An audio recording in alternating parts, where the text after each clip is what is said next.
are Mahalo. about to go live. Here it's going. Okay, we are live over at YouTube, and we are going to officially start the show in 3, 2.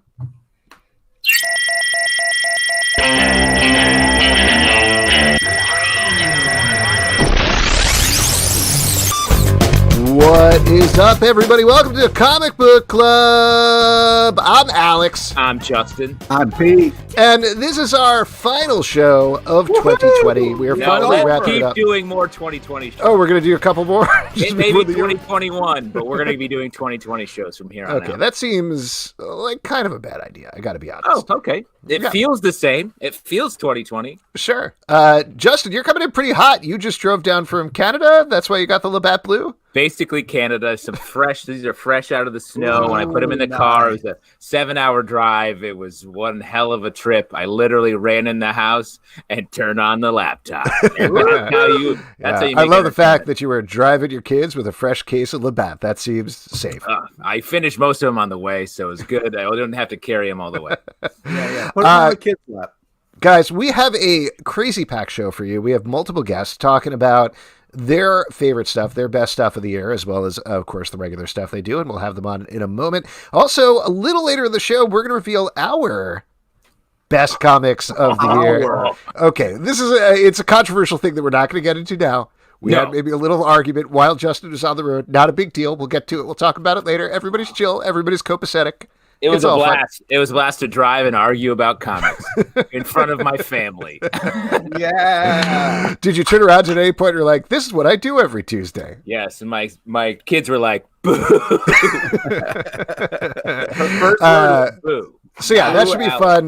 We're also going to get to your questions, of course, both on Crowdcast and over on YouTube, wherever you're watching it. If you're on the podcast, hey, we want your questions and comments about the best of the year and everything else as well. You can email us at comicbookclublive@gmail.com or Twitter @comicbooklive. We'd love to chat with you there. Just it's going to be a little later because we're live here right now. That all said, I'm going to invite our first 2 guests here into the stream. I think I can grab them here. So they host a podcast called The Blue Podcast that Pete and Justin appeared on. They are 2 guys, Tom and Ben. We're inviting them first because they are all the way in the UK. Hello. Hello, guys. How you guys doing? All right. How are you? Great to see you again. Good, thank you. Guys, I'd love to see you guys again. And is this Ben coming on now? Hey, guys. First of all, thanks for staying up past your bedtime. I really appreciate it. Yeah. So late. 12 p.m. right now. Yeah. Oh, my gosh. That's amazing. So you host mostly, not all, if not exclusively, but mostly a sports podcast called The Blue Podcast. For our, Joe comments, the Labatt Blue Podcast. There you go. We're plugging you. The right official up in there. beer of The Blue Podcast. For people who haven't checked it out, who don't know your podcast, just give them a rundown, a brief explainer of what it's all about. Basically, me and Ben support 2 blue football soccer clubs in the UK, Chelsea and Manchester City, and hence why the name of the Blue Podcast. It was pretty simple. Very imaginative. Very imaginative. It took us a long time to figure out.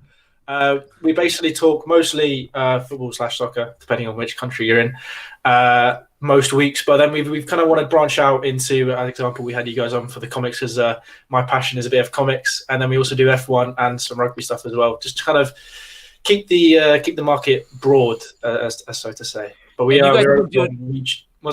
guys have been doing more comic stuff since you had us on as well. Yes, we did. We had Comics by Perch on, which was really enjoyable as well. So we are trying to branch out. We messaged a few more channels to see if we can keep the comic audience there, because we actually had a couple of from both your your podcast and the last one. We actually quite a good interaction from both of them, which was quite.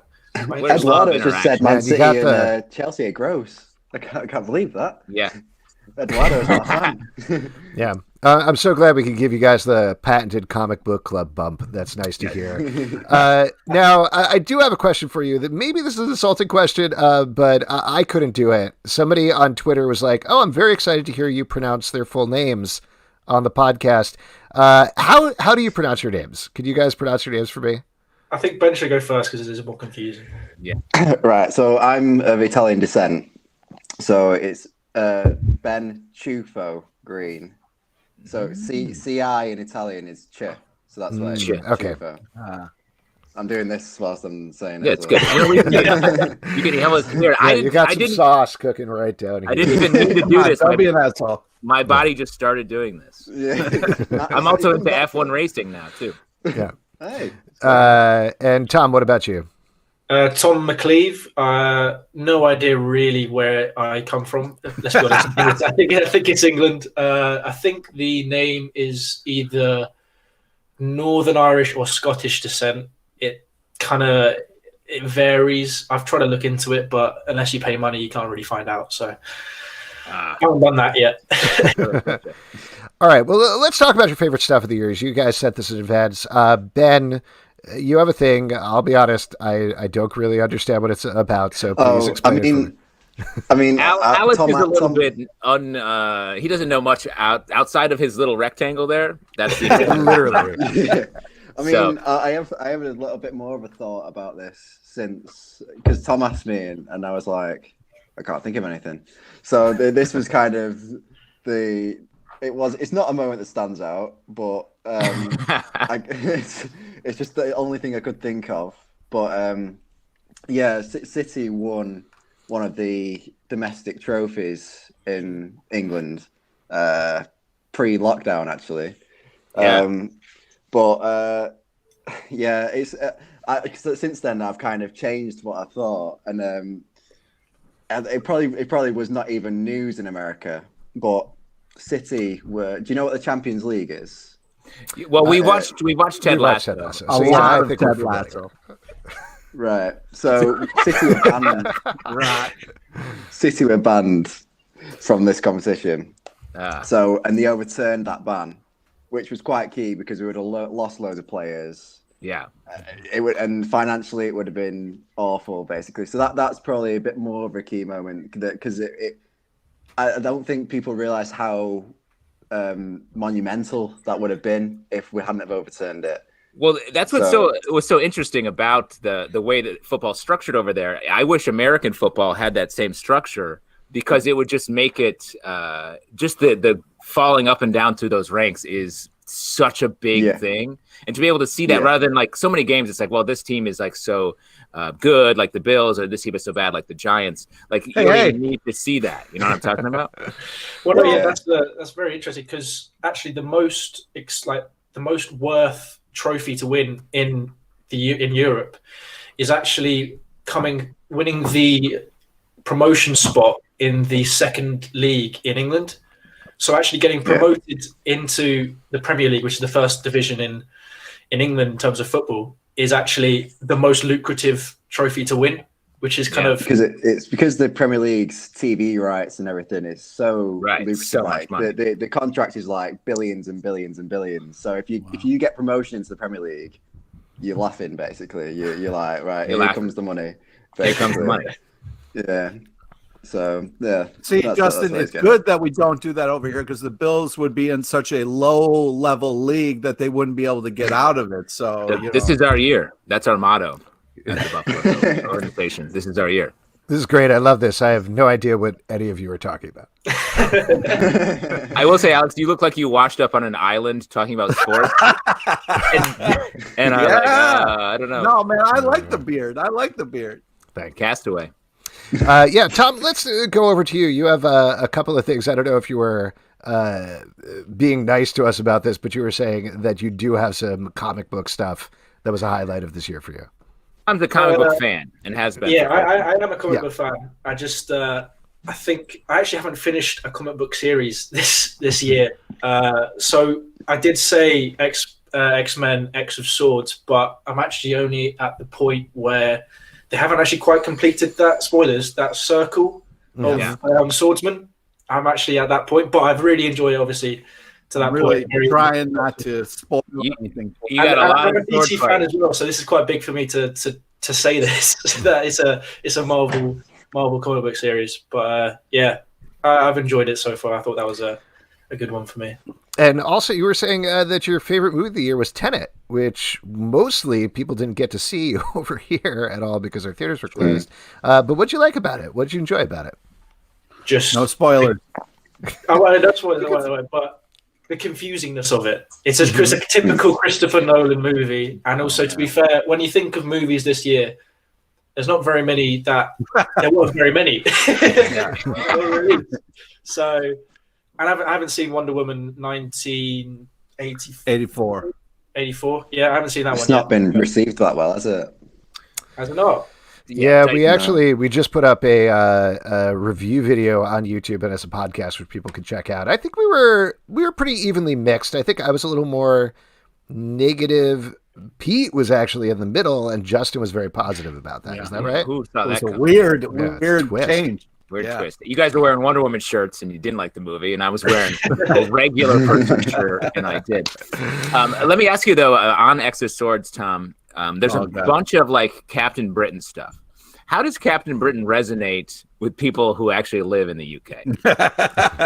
I think most people in the UK don't really know who he is. If I'm going to be honest. Everyone in the UK already mostly knows, the typical, everyone that's been in the movies, basically. So I kind of do hope that at some point, there's been teasers with the when Captain America went back in time and saw Peggy through the window. She mentioned his dad, Captain Britain's dad, I think, and I'm looking forward to hopefully they do kind of make a British entrance at some point, which would be good. I mean, it's one of those British entrance in England where it's a trivia question. It's like, oh, so who is this British character? It's like people don't actually know, so they put it in there just to try and just bamboozle a few people because it's just not mainstream at all. Well, they are doing, there's the What If animated series that's coming to Disney Plus, and they're doing an episode of what if Peggy Carter became Captain America, and of course instead she becomes Captain Britain or whatever that is, but I don't think it's like Captain Britain, it's just Captain America, but Captain UK or something like that instead. I'm certainly interested because I think, like I said before, no one knows, even though his literal name is Captain Britain, no one in Britain knows who he is unless you actually read like comics, dedicated comics. So yeah, it'll be a good spin on the name, I think. This is a question from Kevin in the comments here for you guys. Do you hope for a successful 2000 AD film, maybe with someone other than Dredd? Do you know about this, or is this a stumper? I've watched the movies. Yeah. This is all Come on, make it easier. Tom's domain. I remember the Stallone one didn't get much credit. It wasn't very good. But it's slightly out my ballpark now, I think. Yeah, Kevin's always trying to stump everybody, and he does a very good job at it. Just back to Tenet really quickly. I watched it. I rented it. I thought it was great. I enjoyed it. I was really surprised. I thought it was a lot of fun, which I wasn't expecting. I've already watched it once, but I'm so desperate to watch it like 2 or 3 more times. Yeah, I think Nolan. I'm a fan of all his, a lot of his films. I think he's almost a dying breed in terms of directors. Like, true. In where they can actually they can do an original story and put it out, and it'll be successful. I guess. I mean, he's not. I don't know. It's up to interpretation, but in my opinion, maybe not in the same ballpark, but is of that sort of Stanley Kubrick sort of ilk. Definitely that sort of aggressive auteur vibe.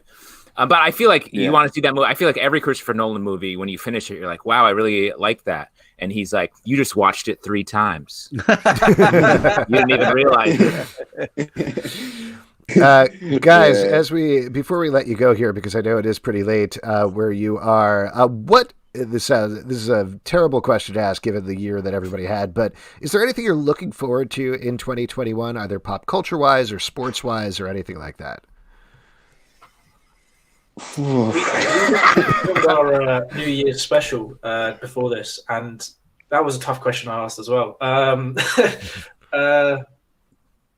You answered it before, Ben. What are you looking for? Oh, what did I say? I can't remember. It was obviously something that didn't stay in the memory.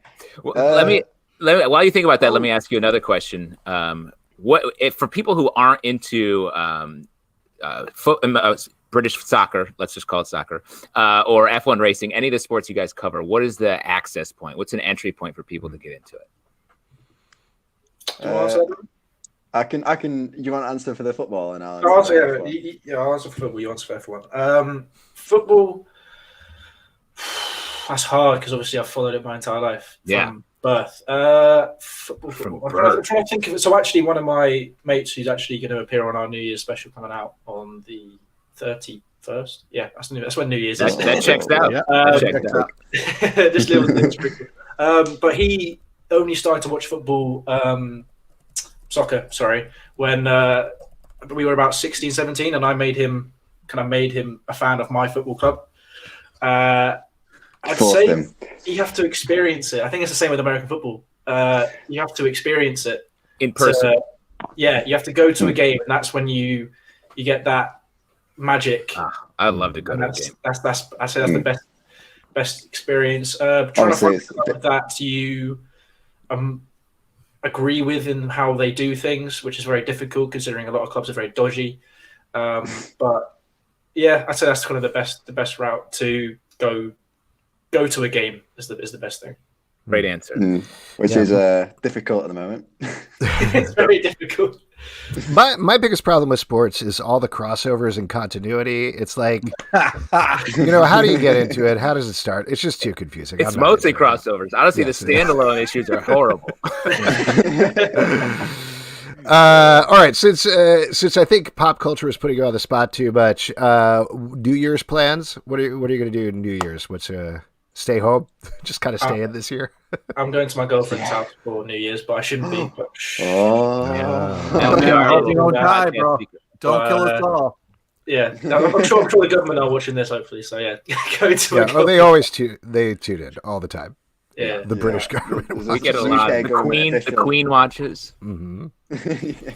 Yeah, and I think I'm just staying. I wouldn't be going out anyway, but I'm supposed to be staying with my family. Yeah.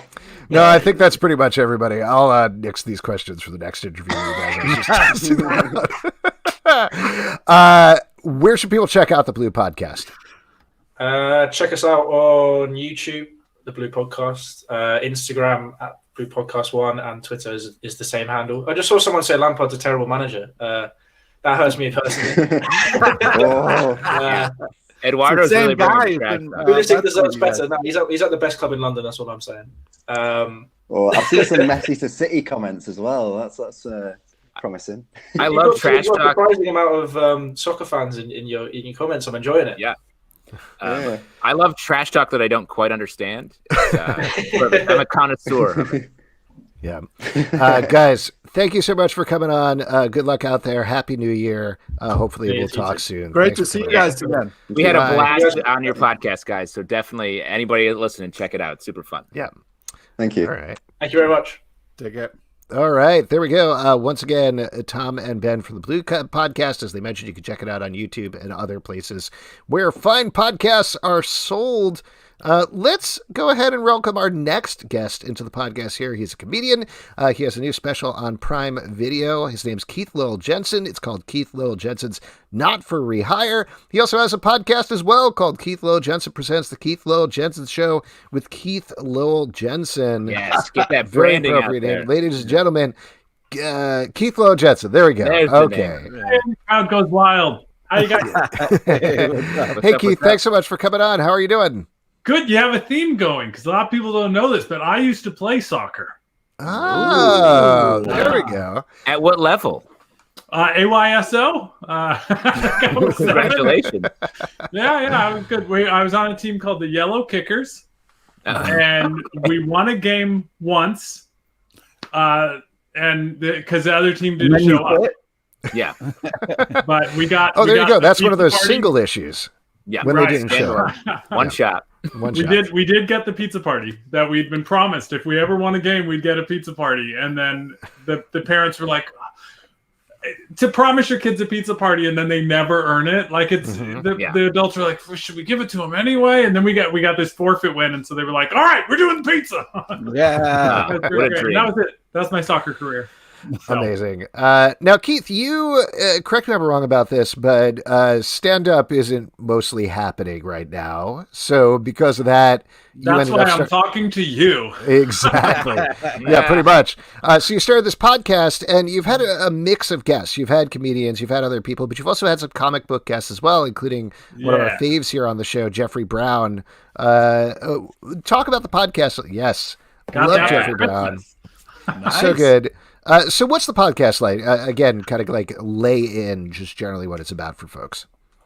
All the comedians are starting podcasts. They said it's literally like tens of thousands of new podcasts started this year with the pandemic. Wow. And so all my comic friends are comics, as in comedians, are all just interviewing each other. So that was what I wanted to avoid. So I've been very picky about having comedians on. But I funny enough, through fan letters, ended up with a few friends who do comic books. So I had Keith Knight on. Mm-hmm. I had Wendy and Richard Pinney. That was a dream for me because I'm a big ElfQuest fan since I was little. And then Jeffrey Brown, who I wrote Jeffrey Brown a fan letter based on reading Clumsy. Mm-hmm. It hadn't just come out because already a couple of the follow-ups had come out. But I wrote him a fan letter and he wrote back, and then he came to Sacramento where I am for a convention. And he's like, hey, want to grab lunch? So me and my wife went and had lunch with him. Just the nicest, most down-to-earth guy. So we've kept in touch over the years. If you look at my profile picture on here, actually, it's a picture he drew of me for one of my album covers. Oh, nice. So that was a big honor as well. So, yeah, it was really cool. And it's funny is I got self-conscious about how much of his time I was taking. So I let him go, but we had covered a very small part of his story. We could have talked for another 2 hours. He's talking about painting wooden shoes and various things he did on his way up as an artist. Yeah, he's pretty fascinating because he has these great, very personal graphic novels, and that's how he started out. But I think most people now know him through his Star Wars stuff, probably more than anything else, which is kind of wild. Like, that's how my son knows him. He's obsessed with those books. Not that I'm going to show him Too Cool to Be Forgotten, or that's Alex Robinson. Not that I'm going to show him Clumsy or anything like that. But it's just he's figured out this niche that really works for him financially, I think. Yeah, not that he was doing too bad with that other stuff. Clumsy was acclaimed and successful, but these Star Wars things, wow. That just blew up. So, and even when I was talking to the record label that put my album out, they were looking at his art and they didn't get it, whatever. It's not for everyone. Mm-hmm. And I told the guy, I said, does your kid have Vader's Little Princess? And he goes, yeah. And I go, then you already have his art in your house. You can't tell me it's not marketable. Wow. That's nice. Him? Oh, yeah. Good for you. That's smart. Yeah. Oh, gee, it was the last album I did with them. It was such a huge fight. I'm like, I have the dream artist willing to work with us. And you're like, I don't know. Let's have my cousin draw it. So it was very weird. I gotta ask you a question about ElfQuest, because in all my comic book knowledge, not to pat myself on the back, but I think we've been doing the show for like 14 years at this point, so we know a lot about comic books. The main thing I know about ElfQuest is back in the day I'd read Marvel Comics and I'd get to an ad for ElfQuest and I'd be like, what is this? Yeah. Okay. And that's it. Like, that's as far as I went because I just didn't get it. And I didn't understand what was doing in my books in those days. So I never read the book. I know it's critically acclaimed. I know people really like it, but it's something that I'd never gone back and read. So what is it that you're robbing yourself? What? Yeah. You're robbing yourself. I am. Oh, yeah. Justin, how many ElfQuest volumes do you own? I swear we had them on the show back in Did we? Several years ago. I believe so. They came down. I remember talking about ElfQuest. Nobody listened to that podcast because I was clearly probably lying that entire show. 100%. Spoiler, it happens a lot. That's good when you can fake it through. Yeah. So what is this elf? The elves are questing in this. Interesting. Yeah, interesting. Tell me more. I enjoyed the questing the best, probably. More than the elves, to be honest. Yeah. What made you go with pointy-eared elves? Was it the standard elf? Really though, since this is something something that is completely fresh and unknown for me, what is it that you like about ElfQuest? So I was in junior high when I got introduced to it. I liked the art style right away, which hearing Wendy describe it later, she said that she was very anime influenced. I think before that influence became as big and as mainstream. Yes. We were all watching Speed Racer on TV and stuff, but it hadn't become this dominant force in our culture that it is now. There was something I loved about her art. But more than anything else, I love storytelling, and it was just an epic story. And it started very quickly. The whole mythology behind the elves was revealed slowly. They didn't let that get in the way of the action. They right away jumped in, and the story's moving. And even looking back at it, I'm really surprised within a couple issues how many things happened. I'm like, they could have really milked this, you know. But they just went at this pace that fit what I was into at that time. I'm severely ADHD. And this didn't require me to put a lot of research in before I could dig the story. I just was off and running. So I mean, that sustained level of storytelling, because ElfQuest has been going on for how long? Like it was 3 decades worth of stories, right? Yeah, it's over 3 decades now. Yeah. And I have not kept up with it as well as I could have. I read the series after the original, Siege at Blue Mountain. And then ever since then, I dipped my toe in here and there. So it's really those first ones, which I guess reveals that it's also, at least part of it is a nostalgia thing for me. Yeah. It's part of my childhood. Going back into it. It's like watching the old Star Wars movies, you know? I'm not familiar with this. I'm not familiar with nostalgia. It's like a good feeling from looking backwards. I was ready. I thought you were going to tell me you weren't familiar with this Star Wars thing. I was going to break that down for you as well. I like the wars, but not the stars as much. Yeah. Have you ever seen a samurai movie? It's like a samurai movie with robots in space. It's great. Now, where do the elves quest in this one? So let's talk about stuff that you read this year. You Keith, you were telling us over email that you didn't really read anything new, but you were going back and catching up with a bunch of comics this year, which I think is totally fair. There were so many things over this year while we were all trapped inside where I was like, well, honestly, we talked about this on the show. I realized I had forgotten to read beyond the 3rd volume of Sandman. Like I just sort of mentally tricked myself into, I read the whole thing, but finally I had time to go back and read it. So what did you check out? Sorry. Well, you bastard. Sorry it isn't a comic book. But because of my daughter getting so hugely interested in it, I read all of the Harry Potter books. Yeah. And for the first time. Okay. And my wife had read them and loved them before we even had a kid. And I was like, it doesn't look like it's for me. But then my daughter became a really big fan, so I read them all. And they're fantastic. They're really good. Yeah. Sorry, I'm also reading them for the first time. Aren't they great? Yeah. How far into them are you? 2nd book. Oh, okay. I'm a slow reader. So it's funny that the big spoiler that people were printing on T-shirts and everything. Do you remember that? Yeah, where people would run by, because there were the lines outside Barnes and Noble and other bookstores, people would run by the night of and shout out spoilers. Yeah, there was a certain death that was a really big, sad part of it. We were like, Mama dies! Yeah. Horrible. Not to spoil anything for you, Pete, but Hermione gets chopped in half at a certain point. Just sliced right down the middle. The whole 3rd book is a painstaking description of it. Yeah. I mean, beautifully done. Poetic, though. Gorgeous. Really doesn't betray the transphobia at all. Or anything. Hey, do any of you guys follow these? America's Best or Best American? No, that's another thing that's fallen to the wayside. Justin, you've checked them out? I've read those over.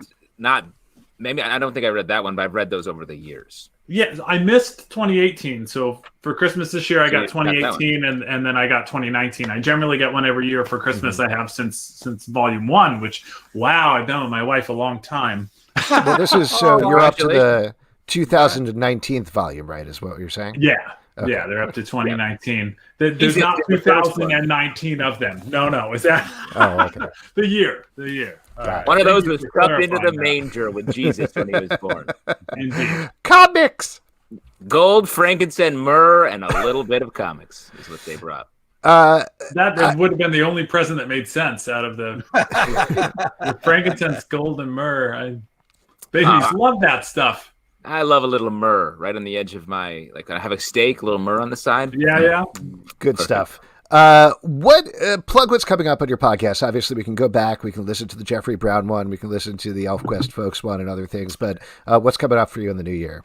I just talked to an author named Greg Mania, who wrote a book called Born to be Public that Oprah Winfrey gave love to, and NPR is going crazy over. And so that was fun. And that one's actually out now. And then actually, when I'm done here tonight, I'm going to interview Simone Turkington, who is a magician. Ooh, and there's magic's a real boys club. I've followed her on Facebook over the years and seen her talking about being a woman in magic and all the weird politics related to that. But she's also promised me a few tricks that she can do just over audio if I have my cards ready. So I love that. Looking forward to that. That should be fun. And then I will probably give in and talk to some comedians. There's they have nothing but free time. Right. There's a great comic named Johnny Taylor that I work with a lot, and I recommend people check out. And people are waiting for me to have him on because we work together a lot. But I was like, no, I'm going to hold off. But nice. Yeah, we'll eventually get Johnny on there. So I got to interview Greg Proops. That was a delight. Oh, he's nice. Yeah, I imagine we'll have him back. You know, you get someone good, you're like, hey, it's been 6 months, huh? No, I don't know what you're talking about. We never do that. Well, this is a podcasting tip for you guys. Oh, thank you. Glad to be of assistance. Yes. So that's the Keith Lowell Jensen presents the Keith Lowell Jensen Show with Keith Lowell Jensen. I assume you can get it everywhere podcasts are. All the places, yeah. All Spotify, and I think Buzzsprout is where we host it through, and then they disseminate it to the rest. And also you have a special on Prime Video that people can check out, right? Yeah, so I'm super excited about that. It's not for rehire, and it's a different kind of comedy special. It leans real heavily on the storytelling. There are parts of it that are definitely stand-up and purely stand-up, where there's a lot of laughs per minute, you know. But there's places where I slow down a little, and there you don't realize it until it ends, but it does tell one narrative arc through the whole thing. Cool. So awesome. Yeah it's almost like I give that whole disclaimer because I'm like, don't sit down and watch it for 5 minutes and think you got the gist of it. Give it at least 10. So, and then if you want more, then watch more. If I haven't won you over in 10, you're not going to like it. Move on. But a hell of a salesman. Hey. It is, like fans of Jeffrey Brown, you guys know, for people releasing things independently, we're desperate for whatever word of mouth we can get. If you leave reviews and 5 stars on there, it affects the algorithm so that Prime shows it to more people. Just having it available on Prime is awesome. So I'm really cool. Yeah, it's everywhere. That's great stuff. Keith, and I have a book coming out on Class Books. Yeah, called What I Was Arrested For. And it's the same formula as the special, except instead of talking about me getting fired, I talk about me getting in trouble with cops. So those are my hobbies. I get fired and I get arrested. Man, rough life, Keith. Yeah. Can you tell us what you got arrested for, or is that a sort of a reveal at the end? No, because it was more than one time. You know, lots of getting arrested. Let's get into it. I always got arrested really for the same thing, which was having a big mouth. Whatever else you think you're getting arrested for, you're getting arrested for having a big mouth. But the most recent one was I was riding my bike on the pedestrian mall in Sacramento, where you're not supposed to ride your bike. It should have been such a simple traffic stop, you know? But I smarted off to the cop, and then we had a little back and forth. And next thing you know, I'm in jail going, how did I end up here? I literally was just riding my bike, you know? I wasn't riding my bike drunk. I wasn't riding my bike without a bike riding license. I mean, it was literally a half a block. You must have to say a lot to get arrested for that. It's all in the book. Yeah, this thing doesn't shut down. Check out the book, Justin. Stop trying to get the good stuff out of them. Just real quick, read all the words of the book to me. I've been trying to get arrested for so long, and I guess it'll be great to get some tips. I never thought of it as a self-help manual, but I like that angle. I think that's good. Amazing. Keith, thank you so much for coming on the show. Happy New Year. Stay safe out there. Good luck with everything. Thank you for having me. Take care. Bye. Later. All right. Once again, Keith Lowell Jensen. Those are our guests, folks, which means I think it's time to move into our next section, which is going to be no problem whatsoever. It is the best comics of 2020. Yes. Look, music we don't usually hear. Exciting. No, I brought it out special for this. There you go. It's been a while since we heard the stack music and everything. Now, Alex, real quick, walk us through how this was set up, because I think it will help inform people on what they're about to see. Yes, I think so. I'm not going to go through beat by beat, but the broad strokes is that we decided to ask folks like you who are watching, who are listening, who follow us on Twitter, what their thoughts were on the best comics of 2020. So we put a tweet out. We plugged the tweet a couple of different places, said, hey, let us know. We would love to hear from you what your favorite comics were. And then Pete, Justin, and I came up with our own lists of comics that were culled together. And I'll talk through this when we get to our top 10 formally.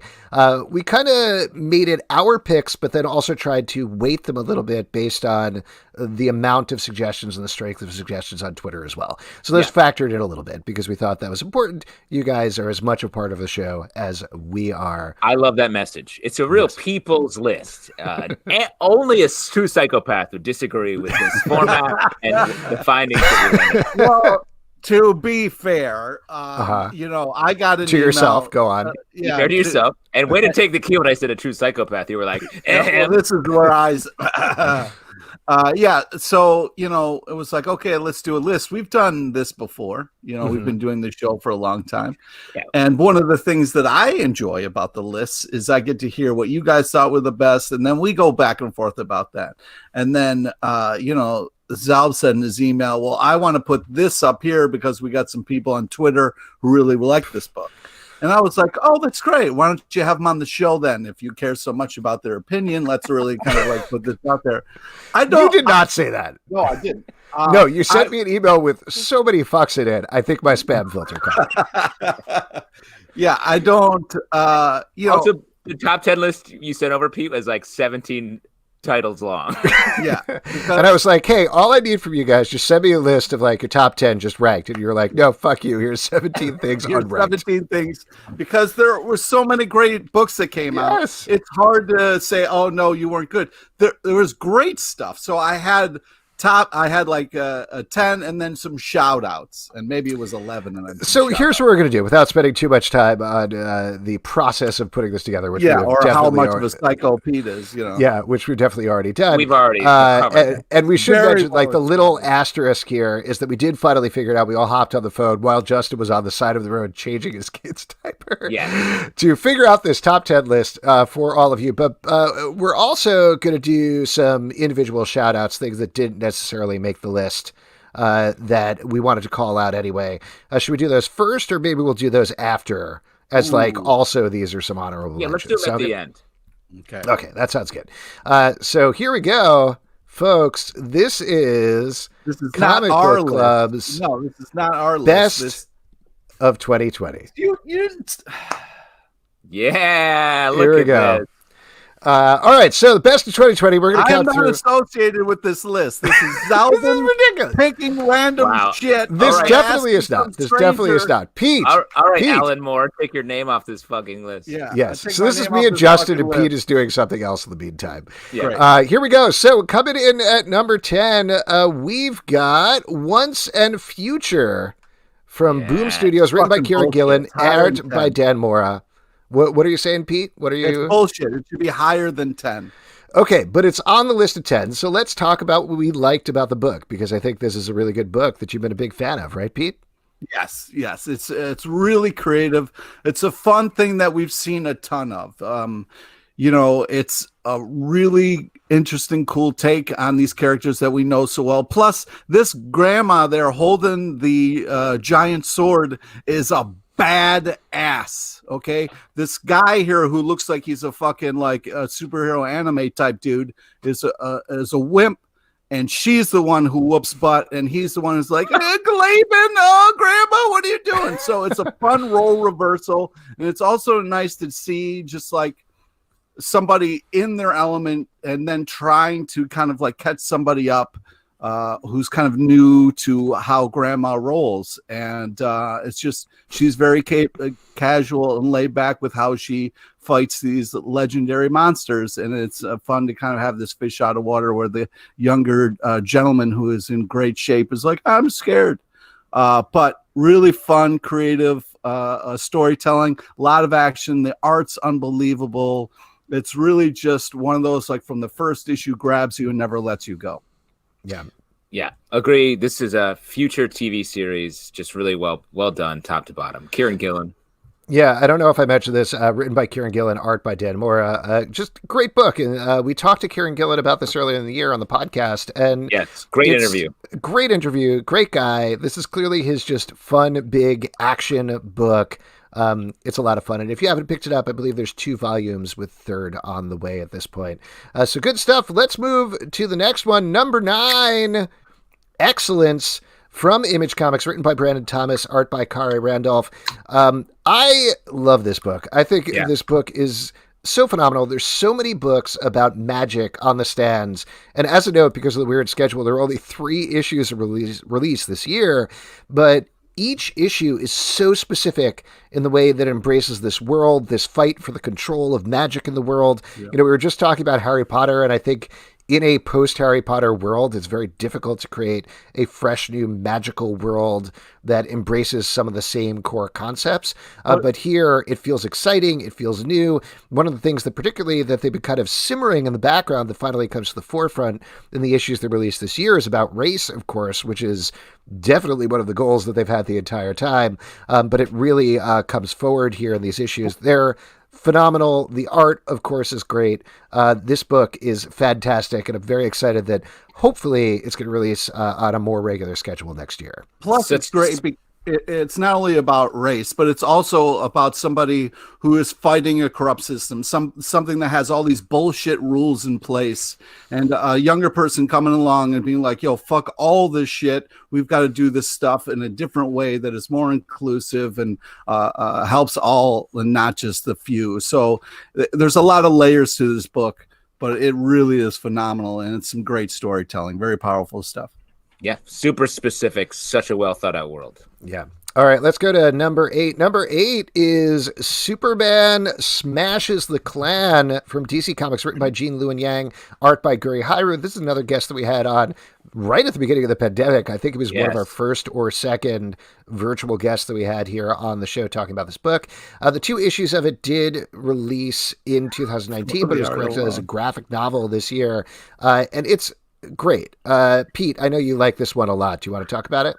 Yeah, it's just it's a great way to kind of deal with things. First off, the Superman is phenomenal. The design, really kind of a cool take on Superman, but also it's got a lot of human characters that play a great role. Sometimes when there's like a superhero character and then they focus on like the humans, it's like, I don't care. I want the superhero stuff. They do it in such a way that it makes all the storytelling work together in such a cool way. Plus, never get tired of Superman punching out fucking Klan members and backward. That's racist motherfucker. So this story kicks ass on a lot of levels. And as Ben the Border Collie said, for the art alone, it's worth. Yeah, and as Pablo said, the Max Fleischer era Superman is sort of a nice, feels like an homage to that. Gotta say, Pete, so far on this top 10 list, you love every single thing and have been talking the most. So well, it's not that I don't love it. It's just that, all right, the order. All right. You're poking a bear here is what you're doing, Justin. I don't know how else to treat a bear. This book is phenomenal. The other thing that I think is really good about it is Luen Yang writes stories that are good for actually all ages here. This is something that was adapted from a radio serial that he finds new nuance and layers in the modern day, in the modern era that I think is great.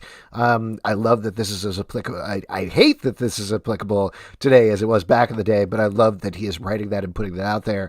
And like Pete said, they're allowing him to do this. But this is something you can read with the whole family, even though it is about the Klan. I think it's instructive. It's important about inclusiveness, about acceptance, about core values of Superman. Just a really, really good And story. it's never across the too board. early to teach your kids about racist assholes. You should be doing it right now. Even if they're not born, just, tell them. Next up at number 7, we've got Daredevil from Marvel Comics, written by Chip Zdarsky. Art over the course of this year was by Jorge Fornes, Marco Checchetto, Christopher Mooneyham, Manuel Garcia, Francesco Mobili, and Mike Hawthorne. And Justin, you like Daredevil, right? You want to talk about this one? I've really loved this run so far, and especially this year alone, like the way that it developed. Because what Chip did at the start of this run was put a lot of pieces on the table that we've seen before. It was like Daredevil accidentally kills someone, he struggles, identity revealed, struggling with his relationships with the girl he's interested in.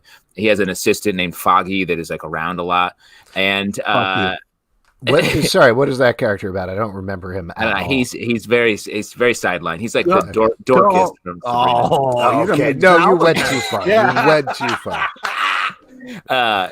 So anyway, two bears now. Yeah, good. These sleepy bears, got to poke them.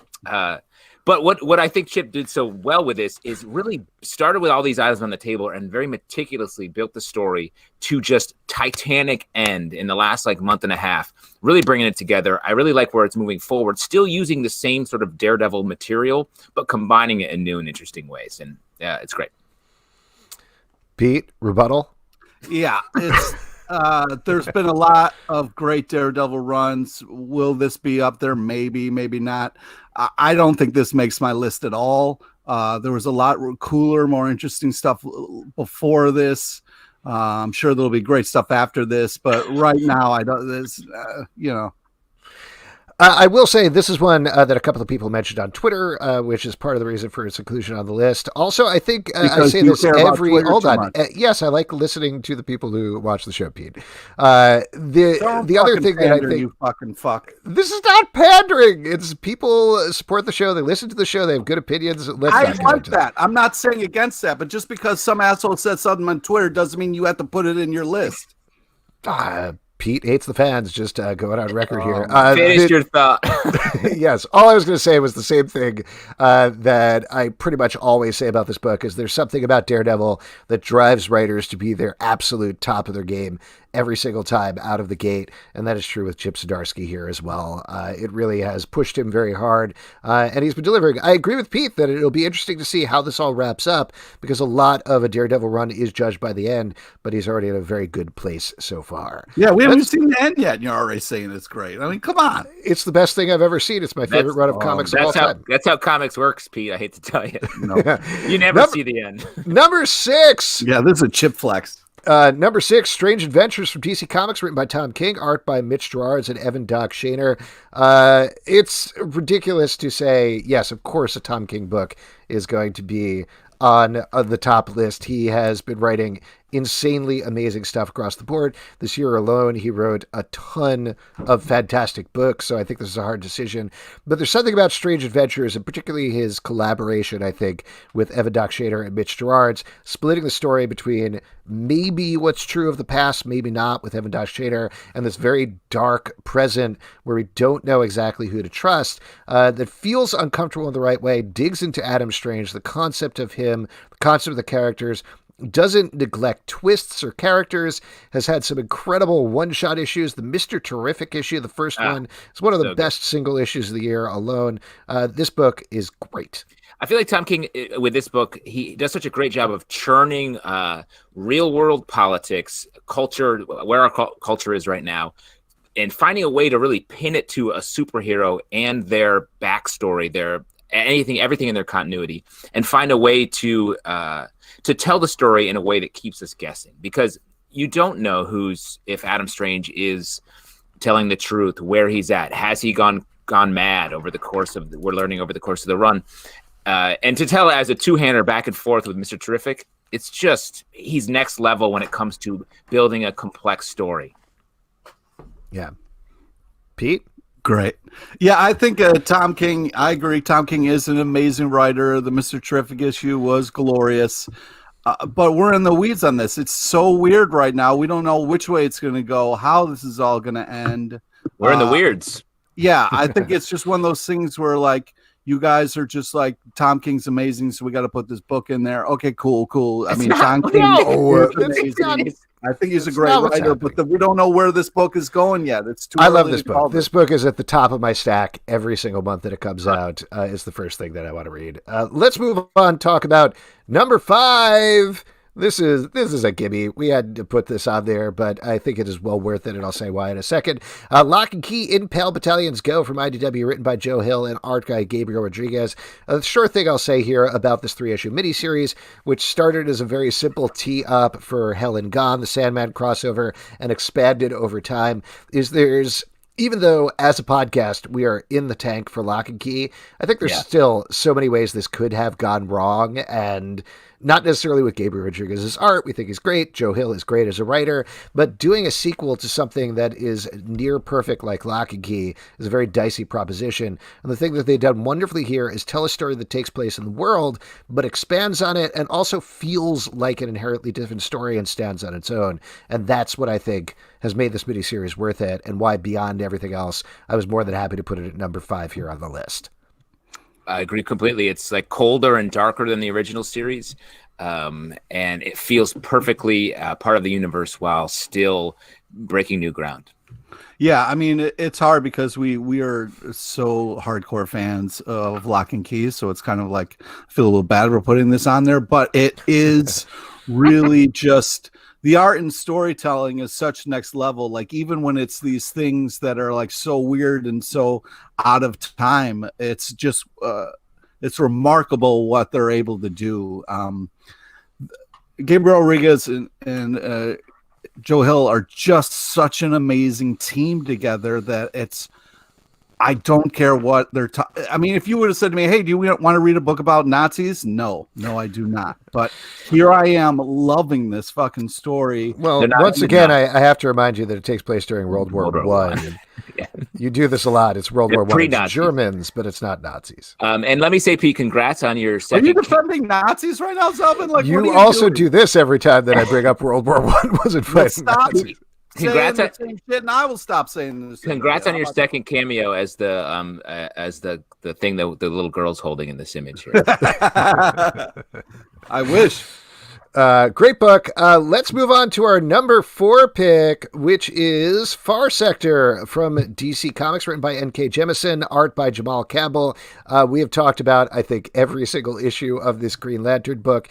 This is not just the best Green Lantern book on the stands. It's one of the best Green Lantern books ever. And I think part of the reason is that it actually feels like a sci-fi book. It's not a superhero book set in space that happens to be set in space. It is very much its own thing. N.K. Jemisin is writing the heck out of this book.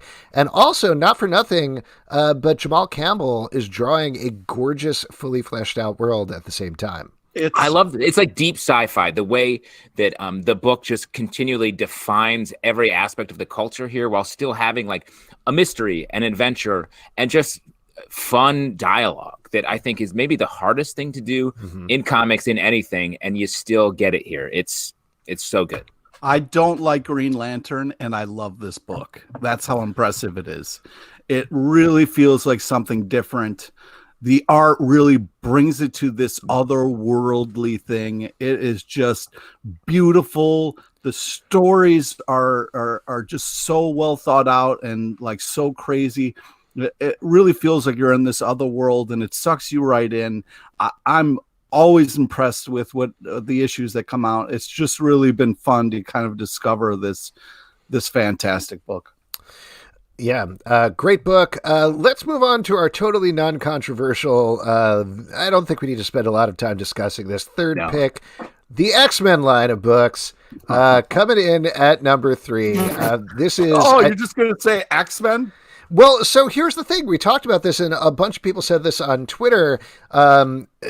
People just said the X-Men line, and I think Justin could probably talk about this. I want to call out the names of the creative team. There's a ridiculous amount of people, but just at least on X of Swords alone, you got written by Vita Ayala, Ed Bryson, Jerry Dugan, Jonathan Hickman, Teenie Howard, Benjamin Percy, Zeb Wells, and Leah Williams. Art by Mahmoud Asrar, Victor Bogdanovich, Joshua Kazar, Carmen Carano, Stefano Caselli, Leto Frastasio, Carlos Gomez, Pepe Larraz, Mateo Loli, Phil Noto, Rob Reese, Arbe Silva, and Marcus Toe.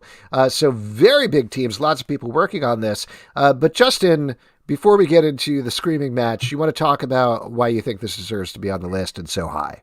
Yes, because it's hard to do something, to reinvent something that has such a background, such a continuity.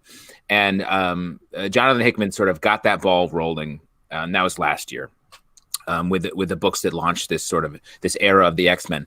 But now it's expanded to the point here in 2020 where you have a ton of people, all those names that Alex just listed, working on this book, yet it still feels cohesive. It feels like they're all telling an aspect of the story, but really making it their own and still able to tell. It doesn't feel like a big Marvel crossover. Everything feels essential and sort of with its own voice in a weird way. And it's just fun to be able to read all these different takes. Some of them are goofy. Some of them are like action focused. Some of them are sort of driving the story forward, bringing us new insights in these characters. We still haven't found out what Scott, Jean, and our old bub Wolverine are doing on the moon, and I can't wait to get there. Dude, all right. How the fuck is Pete, do you have a question? How the fuck is this on the list is my question. It's a fucking...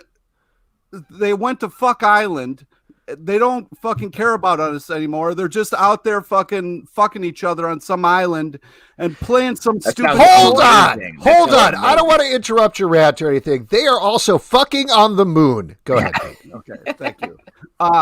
Then they do this like sword collecting thing, which, all right, I'm like, fine. If you want to stop fucking for a while and fight, cool. I'm going to get some action. It's one of the most anticlimactic pieces of shit.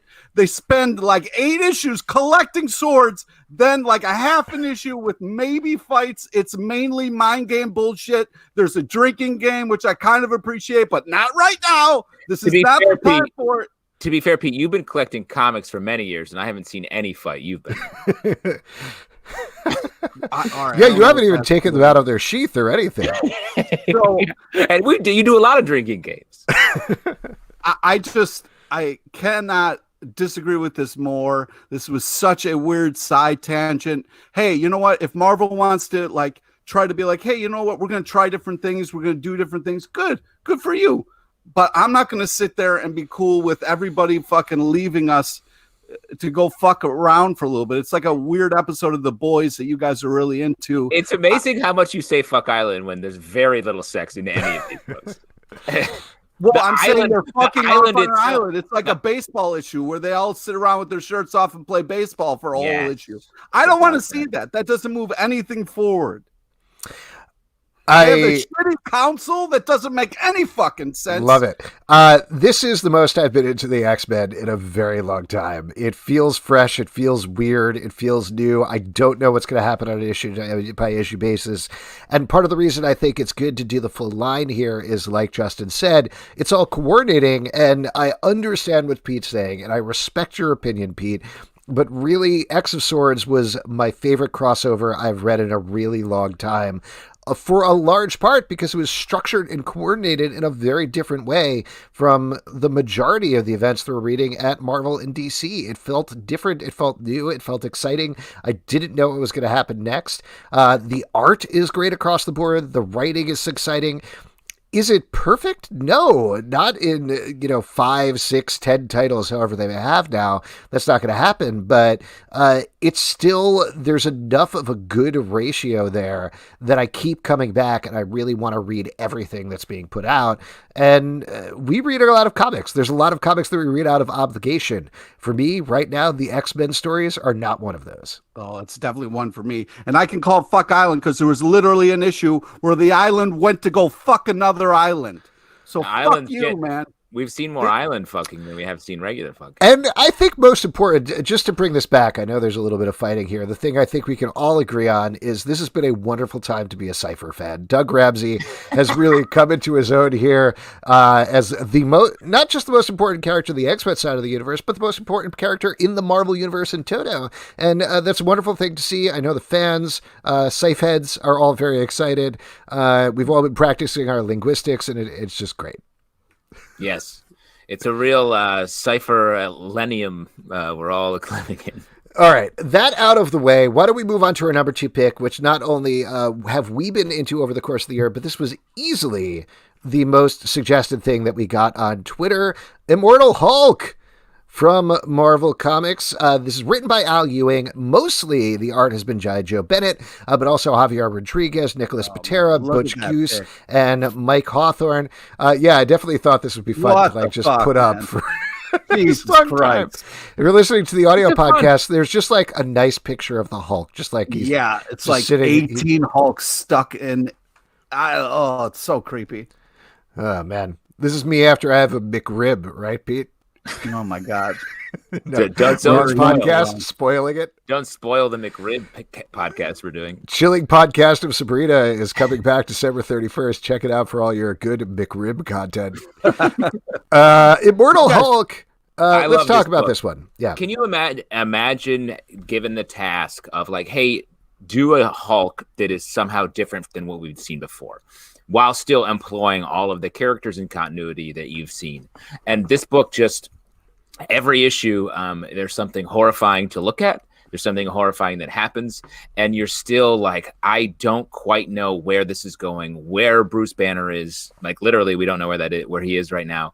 And who the real villain is. The villain is like just the horror of the Hulk. And it's just, I love it. What are you talking about? It goes beyond that, man. There's the Green Door. There's the Hulk's dad. Like it's all part of one thing. And it's just some of the most innovative storytelling while still being like firmly rooted in the horror genre and just straight up body horror. So good. Pete, I feel like you came around about this book, right? So here's the thing. Like, this is hard. I'm a huge Hulk fan. First off, I tip my hat for what Justin said. You did something very creative, very interesting. Me? Very, very cool. No, not you. What they did with Hulk. L.U. I got you. Yeah. I thought you meant how he described it was super innovative. I thought you were doing a top 10 list of my top 10 comments on the top 10 list. That's another show. That's my personal nightmare. But this is hard because like this isn't my Hulk. My Hulk isn't a nightmare Hulk, and I'm a huge Hulk fan. But I do have to tip my hat to the creativity behind this, the storytelling. It's very interesting. There's been a couple issues that I really enjoyed. A lot of it has just been a nightmare, but I think this belongs on the list just because of the things that Justin talked about. And the art is horrific, but it's also amazing what they're doing with the panels and stuff like that. So it's very impressive and definitely deserves to be talked about.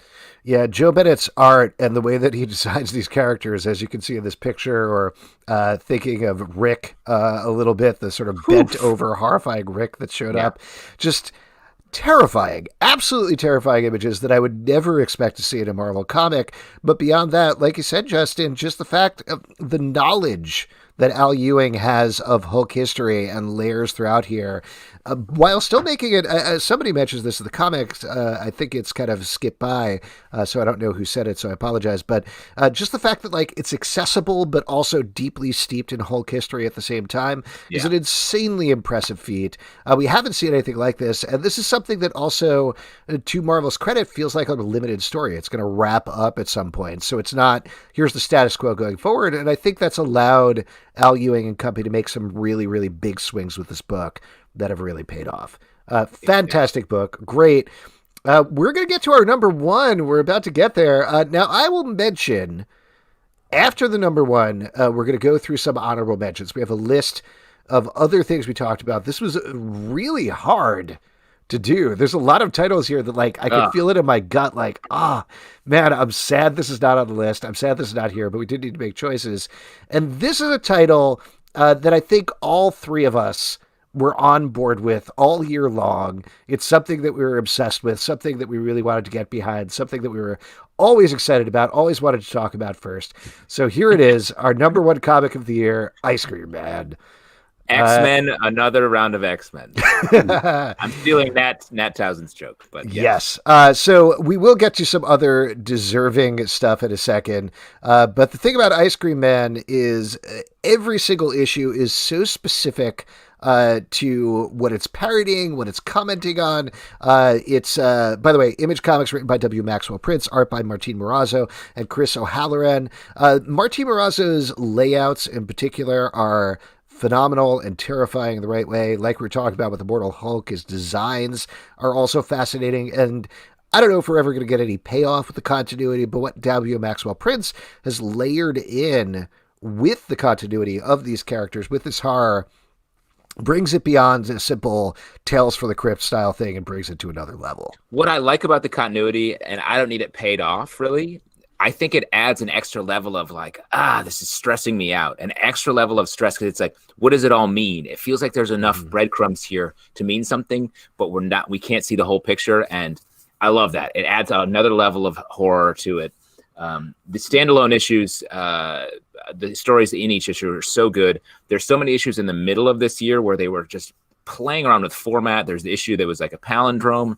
It's just very innovative, scary, lessons to be learned. It's funny at the same time, which is super hard to do in general, but especially when you're also scaring me. I love this book. Yeah, I was just... this kind of book really, you hold it up as kind of like an art form because every issue is meticulously thought about and designed for a singular purpose. It's just really impressive, the package they put together. And as someone who reads a ton of comics, it's impressive when we're surprised with something that is so creative and so well done in this kind of particular way.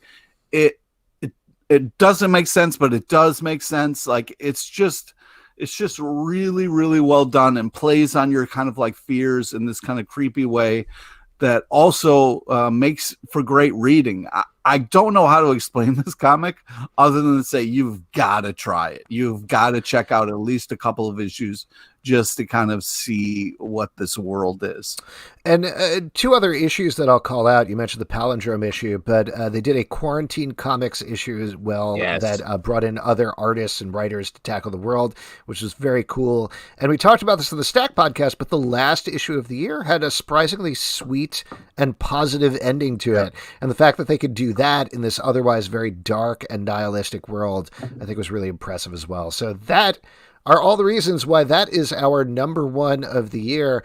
Let's turn it back now to generally best of 2020 and shout out some other books. Pete, I know you're champing at the bit here to talk about some other books, so throw them on us. All right, great. So Something is Killing the Children gets a shout out. Ascender gets a shout out. Yes. Bitter Root gets a shout out. Wonder Woman Dead Earth gets a shout out. Such a great book. Firepower, Finger Guns, Little Bird, The Fight of the Elders got collected, and that book was so crazy good. I wanted to kind of bring that up. Ronin Island, Teenage Mutant Ninja Turtles, Jenica. Love that Jenica. That so Jenica good. series is so good. Die, Black Magic, and I got to shout out Death Metal because they just turned it to 11 and it was a lot of fun. Justin, what about you? You got some shout outs there? Yeah, Department of Truth is maybe my favorite book to read right now. So definitely that. Basket Full of Heads by Joe Hill from his Joe Hill line was just such a fun 70s style horror. On the more mainstream side, I love the Black Cat book that Jed McKay did. Really good. Hawkeye Freefall was very good. Hickman's Decorum I've been really enjoying, and now that, especially now that it's sort of coming together a little bit. Star, another Marvel book that was sort of a weird villain-focused character. Really like that. Birthright, one of my faves. And, of course, the Remender-verse, Low and Seven to Eternity. Like, just love those books. A couple of others I'll shout out that are both my choices and then some other ones from Twitter as well that people suggested. Superman's Pal, Jimmy Olsen. I love that book every month. So much fun. The Dollhouse Family. Somebody said that on Twitter, and I thought that was a great choice. That Texas Blood. Great book. We had the creator on the show. So much fun. I believe you mentioned Black Widow. Undiscovered Country is one that got called out in the comments here on Crowdcast quite a bit. And I got to be honest, that was like real close. That's one that I felt like I would have wanted to force through, but didn't. But that book is so good and so creative. Also, Crossover, Wind, Batman, Seven Secrets, Thor, Gideon Falls got mentioned, Kaiju Max, Philadelphia, and a couple of others. But yeah, again, like so many great books here. It was really hard to choose, but there you go. That is our top 10 of the year. Thank you all for submitting. We appreciate it. You're all awesome. All the other books are awesome as well. Even if it's not on the top 10 list, they're all awesome. But if you are watching live on YouTube or you're watching later or something like that, let us know what else you liked in the comments. Also on the podcast, same thing. Write us in. Tell us why we're wrong. We would love to know. And we're going to move on with our next section, which is my favorite section because you all make it up. It's your audience question. Yeah. Right. What are you drinking? What you drinking? What you drinking? What you drinking? All right, let's start it off with that. Pete, what are you drinking? Since you guys are always talking about beers, there's this craft brewery by me that I want to go swing by and check out. It's called Pony Boy. It is clean and crisp, golden light lager, and it says drink fresh, store cold, stay gold, Pony Boy. I believe they serve that at the People's Improv Theater Loft where we used to do our show. Really? Remember that? Yeah. I don't. It was a while. I don't either. I'm still drinking that Labatt Blue, baby. Fresh out the Northern Ice. Nice. I'm having Sierra Nevada Celebration. Fresh Hop IPA. It's good stuff. Celebration. Celebrate good times. Come on! So in terms of questions, you probably all figured this out, but if you had any questions, if you're watching on YouTube, just drop them in the comments. We have a crazy amount of questions here on Crowdcast, so I'm going to start over with those. But let's kick it off with Kevin. This is a good one to wrap things up with.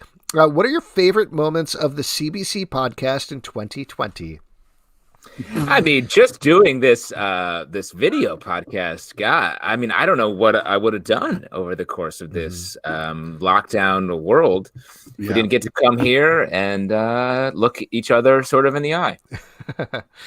Yeah, I agree. And honestly, obviously, there's a lot of downsides to not being able to do it at a theater with a live audience, not being able to see each other in person. But the fact that Kevin's wearing or what kind of exactly. We don't know what Kevin's costume is. What is he even wearing now? We don't know.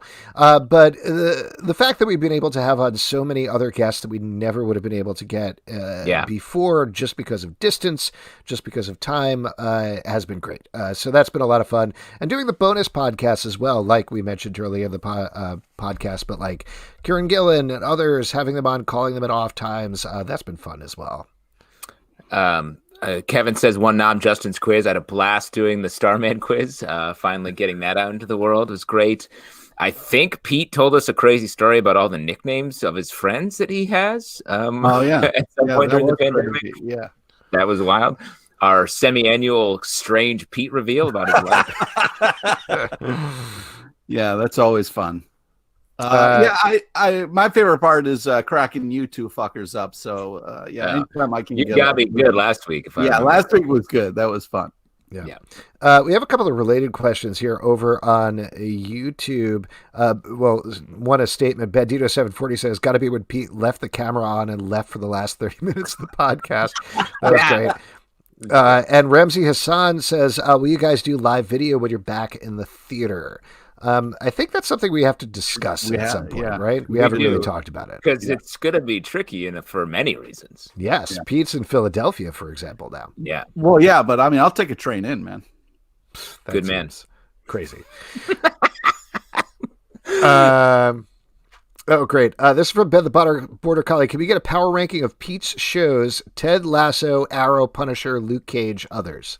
Wow. This is a real Sophie's choice in a lot of ways. Okay. I do have a top 10 list of TV shows this year. Oh, wow. But this is not just this year. This is Lasso, Arrow, whatever other ones you want. Yeah, I know. But, I mean, that's tough to do right off the cuff. I mean, Arrow's unbelievable. I don't know what I could put above that.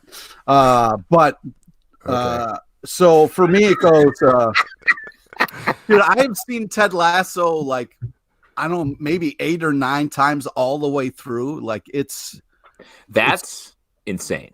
Well, anytime I have like a little downtime or like, I got to watch something while I'm doing something else, I put Ted Lasso on. Cheers me up. It's hysterical on many levels. Yeah. But yeah, Shrill, The Boys, Glow, Queen's Gambit, Lock and Key, Lucifer, Neo Yokio, Riverdale. I had to put Tiger King on there just because it blew my mind when it first came out. Jordan Doc, Mando, and number 1 is Ted Lasso. There it is. Amazing. Great. There's your official ranking of Pete shows. Let's see. We got one in here. Michael Vinoy wants to know, what was the worst comic you read this year? Also, as a follow-up, why does Pete hate the fans so much? Love Great Pete, question. by the way. Okay. Great question. So it's not that I hate fans. I love fans. I love interacting with people. But I don't think your opinion should influence mine. I think that there are times where I'm like, oh my God, that's a great point. Why didn't I think about that? Like someone put Headlopper. Why didn't you mention Headlopper? It's like, fuck. Why didn't I mention Headlopper? Headlopper is phenomenal. What about your statement, Pete, that you're going to punch every fan in the stomach in the same way that you're going to punch Nat Townsend in the stomach? That's interesting. I mean, that's one of my favorite movie moments is when what was it? When Jay and Silent Bob become rich and famous, and they just go and travel the country and find people to talk shit about them and punch them. Oh, that's living the dream right there. There you go. Watch your stomachs, fans. Yeah. This is from where? Oh gosh, I just missed it. This is from JPickett123 on YouTube. And I don't know if anybody has the information about this, but do you think Tynion is going to continue Batman after Future State? The last issue felt like a wrap up. I gotta say, all these pre-Future State issues have been very weird to read. I think they are mixing around the teams. I don't remember who's writing Batman specifically, but everybody's going to be on different titles. And they felt very sudden, honestly. Like it felt like they were coming in the middle of storylines to me. I don't know anything. The way the story has sort of moved, it feels like he's not done. He's introduced all these characters. It feels like he's going to have another big story. And if I remember correctly, he thought he was just doing Joker War and then got extended more. I'm hoping it's a longer extension so that he can have we can get his full take on a couple of years of Batman's adventures. I'm sure knowing him as a storyteller that he's going to come back to the stuff regardless. But if I remember correctly, I believe he's moving on to Justice League actually, or something like that. So I guess we'll see what happens. And there's our outside view. Yeah. This is from First Hand Up Guide. Do comic book editors actually edit the text of comic books, or are they more in charge of the overall narrative? Specifically, is anyone editing the text pages of X-Men comics before they get printed? Wow. How dare you? Yes, I think our good friend Jordan D. White is editing the text pages of X-Men comics. I will say specifically, and I don't remember whether you talked about this on the show or not, but there was like some flub that they made with the timeline back in House of X Powers of 10 that he was like, crap, I can't believe I didn't catch that because we have so many people vetting stuff. So yes, maybe you see a mistake. There's a lot to edit there, but yes, somebody is editing them. I think it's a layered, like you're editing all of the ideas to making sure it tracks with all the rest of Marvel continuity. And I think you're editing the actual just spelling of the words. Yeah. We have an answer actually over on YouTube. OG says Tynion is continuing Batman, but Detective Comics will have a new writer, and Michael Vinoy adds, and he's writing the new Joker series, which is the first time Joker has ever actually had his own solo title, which is kind of interesting. Yeah. That was in trivia. Fun fact. This is from... Oh, great. Spoiler. This is from Shroosty over on Crowdcast. What would be some comic book character New Year's resolutions based on the years they've had? Oof. Based on their actual years. Yeah. I think Peter Parker should probably stop having friends and relating to people because that turns out very badly for him all the time. Yeah. I guess X-Men can keep track of their swords a little bit better. So they don't have to spend so long looking for them. Mm-hmm. Ice Cream Man, more ice cream. Right. Surprisingly, little less ice cream. filling, more ice cream. I mean, more seriously, Batman's already working on his resolution to be friendlier to people, which always feels so uncomfortable every time they do that, where people just prod him and you can see him, the way the artists draw him, just getting angrier and angrier that he's like, no, I support you in what you're doing. All right, there we go. We'll see if we come up with any other ones. We got from Eduardo, any new writers or new to you that impressed you in 2020 that you're excited to read more from next year? Good one. I mean, N.K. Jemisin, we talked about with Green Lantern. Far Sector, I think I'm going to buy her most recent book because I love that storytelling.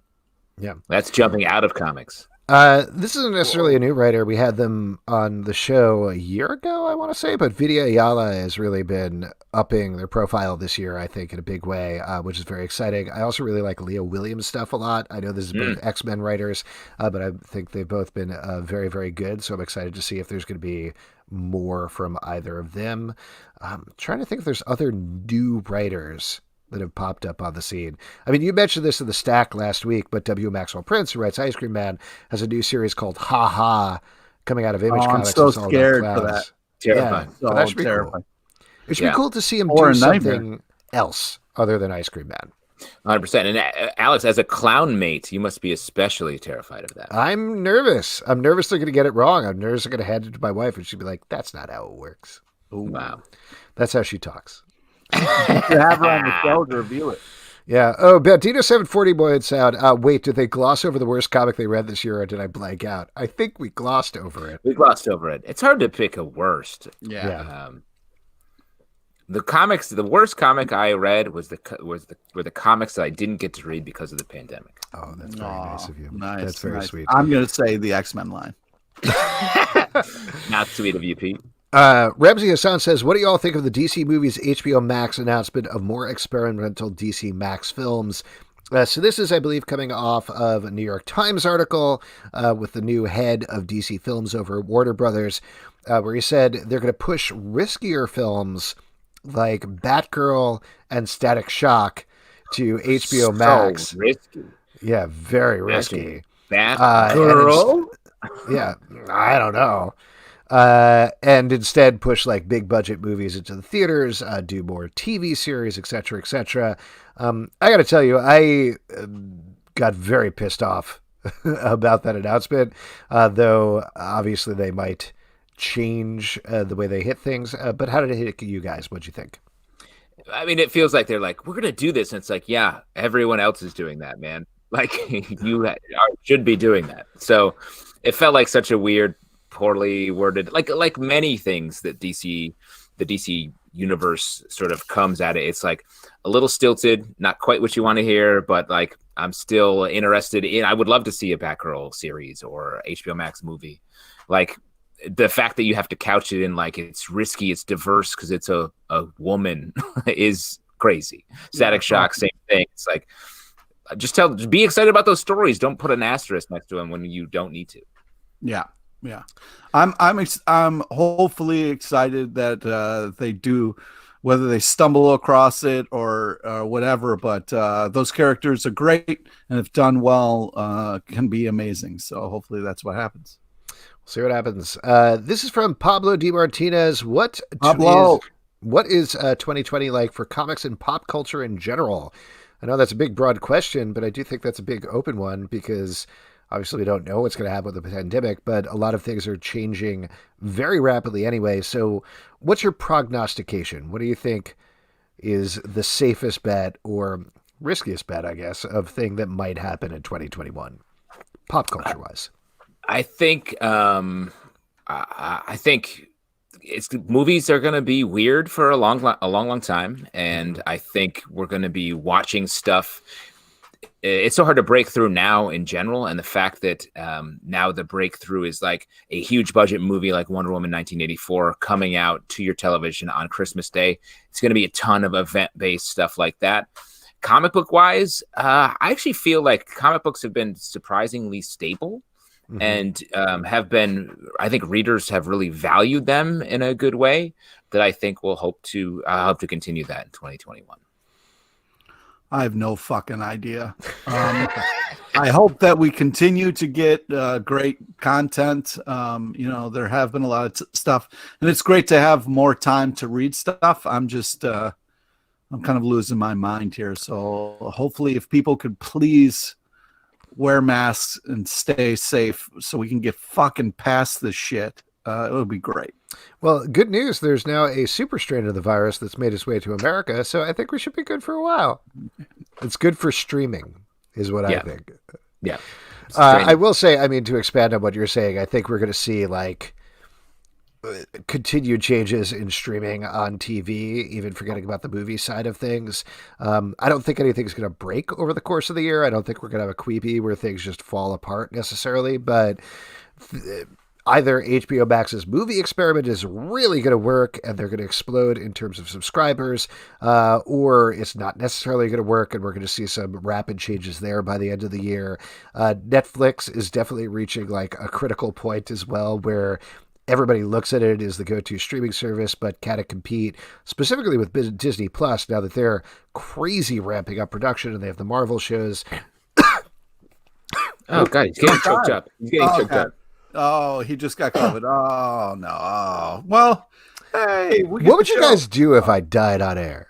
We would cover it. We would vamp. Yeah, we'd definitely vamp. Yeah.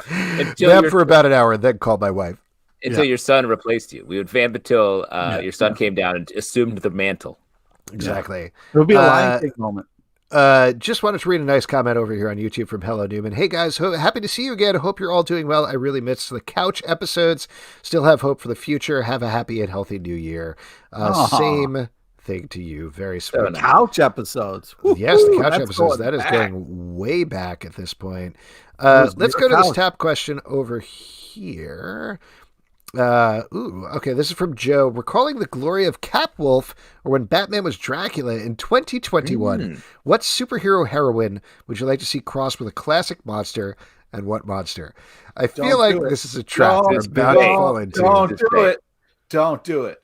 I would love to see. Be better. Franken Nelson. Foggy Nelson assembled from random parts. I mean, he's already kind of assembled from random parts.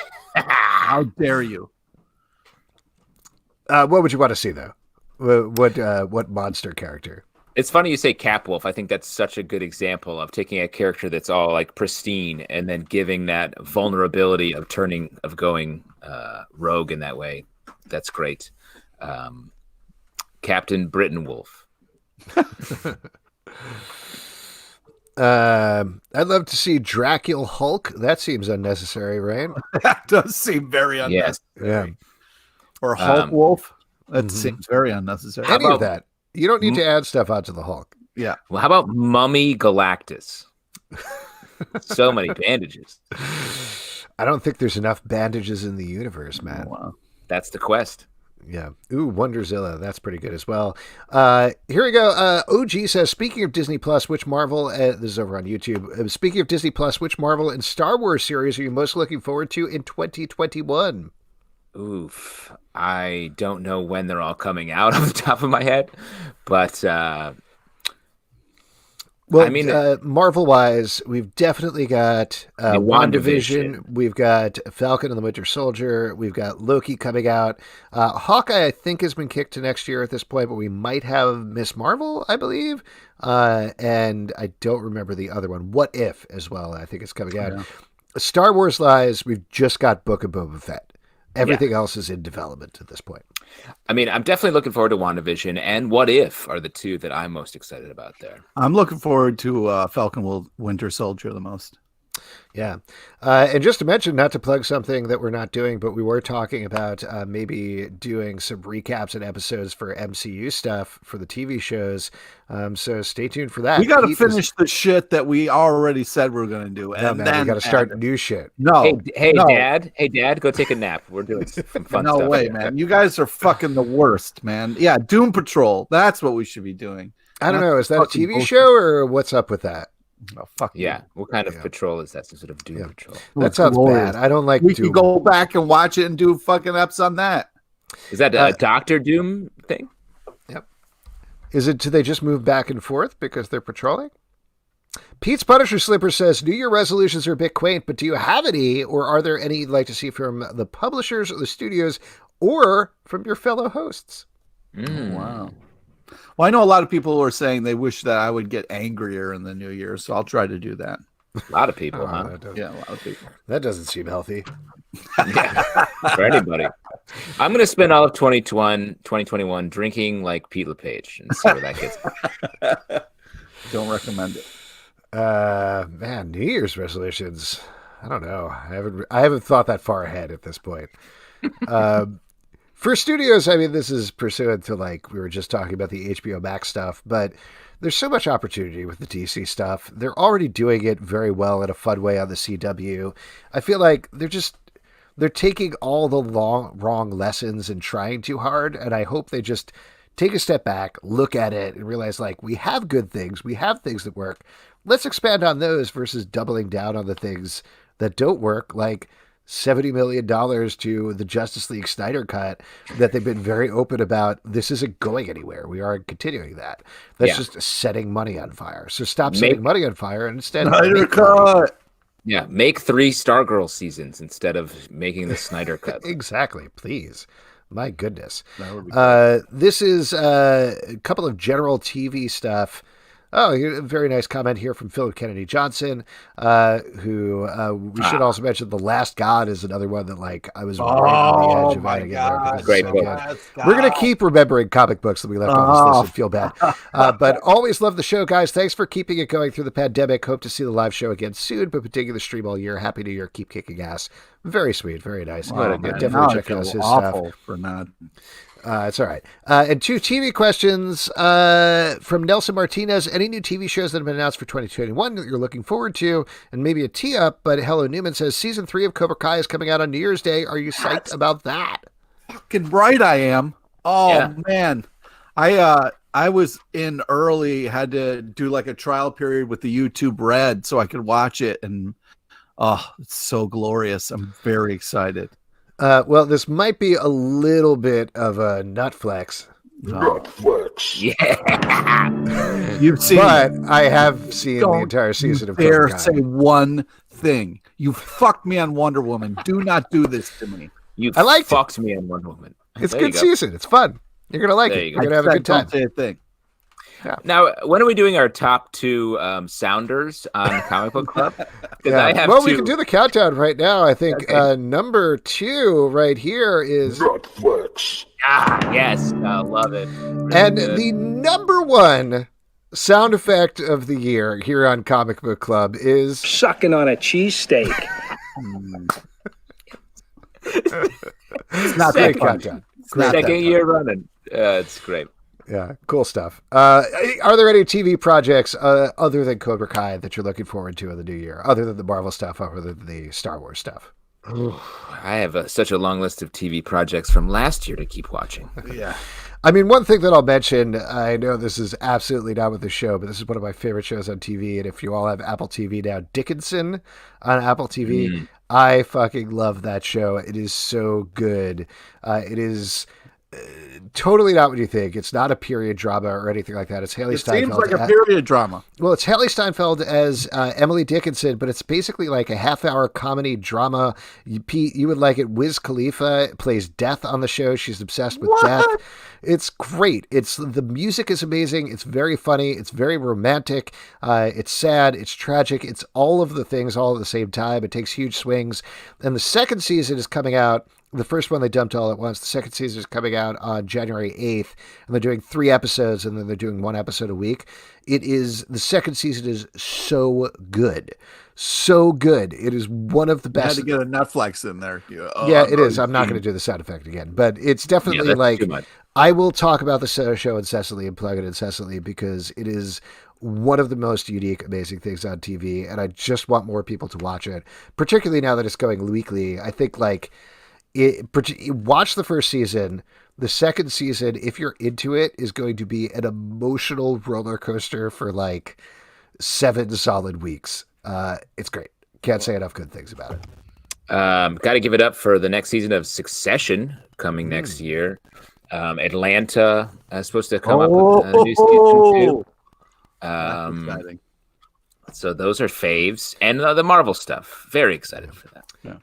One thing I'm excited for as of yesterday is there's a Shadow and Bone series coming to Netflix. I saw a bunch of it got announced for April. It's a fantasy series. I saw a number of people that I really respect were freaking out, and I was like, all right, I'll see what this is about. So I got the book out of the library, and I am obsessed with it now. Like, I got 2 chapters in, and I was like, oh shit, this is great. This is so good. Like, it's so readable, so interesting. The deer, yeah, Josh says the deer thing. Yes, the deer thing. Awesome. And the casting on the show too, now that I've read the book, I finished it late last night, is just perfect. So Alex, up late reading. I was up until like 1 a.m. reading a book. Wow. Ooh. Amazing. Good thing there was no Netflix news that woke you up. I don't know what TV show I'm really looking forward to, but I'm looking forward to Coming to America. I can't wait for that. Nice. 2 things, other TV things to mention while we're going through the comments here. Couple of mentions over on YouTube for Better Call Saul. Yes. Oh man, so nervous, but so excited. Cannot wait. That's great. I heard they were doing a new season of Ted Lasso if Pete just watched it one more time. Done. And the one other thing, this is definitely a plug, but like Jason Williams says, chilling podcast will hold me over until Riverdale After Dark. Can't wait. Yes. Very excited for that. Final season is December 31st, so I don't know if it totally counts as the new year. But we are going to have an episode of our podcast going up every day for the 8 episodes. What? Every day? Every day. We're going to have a new episode. Why don't we do it once a week, man? Save them. You know what I mean? Man. You got to get through them quickly. That's the Netflix way. But yeah, stay tuned for that. It's going to kick off December 31st. And then January 20th, we get Riverdale back. That's very exciting. I'm not ready. I'm not ready. That's just going to be like a nice chill episode that we're all going to be like, oh, it's nice to have it back. Oh, yeah. You've already seen it. You fucking no notes. No notes. We have so many other questions here, but we're already running very, very long. Let me do a quick scan through. And here we go. This is from Edward Doherty. Why don't we wrap up on this one? DC is supposedly moving towards an omniverse or set of stories which are unrelated to continuity. I think this is motivated by some of DC's best comics being twists on their main continuity, i.e. The Dark Knight Returns, Red Son, etc. But aren't they doing these stories only resonate because of continuity? Is this a self-defeating move? Great question. I think you can still... I just like the idea of more out of continuity stories where the story itself can stand on its own. I'm all for the continuity continuing in some capacity so that we all can have the shared sort of narrative of Superman or Batman or whoever that we like and agree on. But I love more split universes. That's like a book like Far Sector feels a little bit like a split universe. It stands on its own, gets to play more because it doesn't have to be like, well, technically John Stewart wouldn't be there at this time. It's like, well, okay, but like the story is better to have him there despite the continuity ramifications. So I'm ready for it. I mean, if it's... I have a hard time with the what ifs because I really get into a comic and then I don't ever see it again. It has no ramifications. So they're fun. They're great, but it's tough because they don't really kind of matter. So that's tough for me. I'm on Justin's side. I like them. I mean, we've had a couple of guests from the DC Inc., I believe is the label side of things, where they do these all-ages graphic novels. They're great, and I love them not being connected to anything. I love taking swings in terms of the art. Do that in the main line, too. You know, thinking back to, I think it was Riley Rosmo did the art for a John Constantine book a couple of years ago. I totally forgetting actually who wrote it, but maybe it was Steve Orlando, maybe James Tynan. Maybe Steve Orlando. Let's look it up. But that was a really good book, and I think that sort of thing, DC always tries this every once in a while, where they're like, we're artists. We're going to do an artist-focused book. We're going to do an interesting concept. And then they decide about 3 months later, nope, we're doing another Crisis. Let's lead into that. And it's always a huge bummer for me because I would rather read the other thing, personally. And that is it. Again, we got a lot more questions both on YouTube and on Crowdcast, so thank you for sending them in. I'm sorry that we won't get to them, but we're going to move on to our next section, is trivia. For that, we're going to turn over to Pete LePage. Oh, man. And this is a big trivia. Yeah, this right? is exciting. This is exciting. I'm very excited to figure out if this is going to be about topical comic news. Well, Pablo is the first hand up guy, so that's exciting. We'll have somebody on screen, so that'll be great. Yeah, I'm going to invite him in right now. Cool beans. I haven't seen Pablo in a while. Yeah, it'll be nice to see Pablo. A shout out to Ramsey's comment. I want a Frank and Nelson t-shirt. Me too.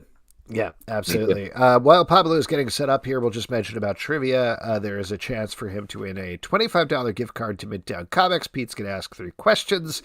So that should be very exciting. And here is Pablo. Hello. Hey, Pablo. No, he's gone. This is going to be a whole thing, I can tell. I'm glad he's wearing a mask in his pick, you know. Hey, Pablo. Hey, Pablo. Pablo, I have a question for you. This is something I've been wondering about for months. So now that I live in Sunset, for the past couple of months. So now that I live in Sunset Park, when I've been taking my kids to school, we've been going on the city bus, the New York City bus.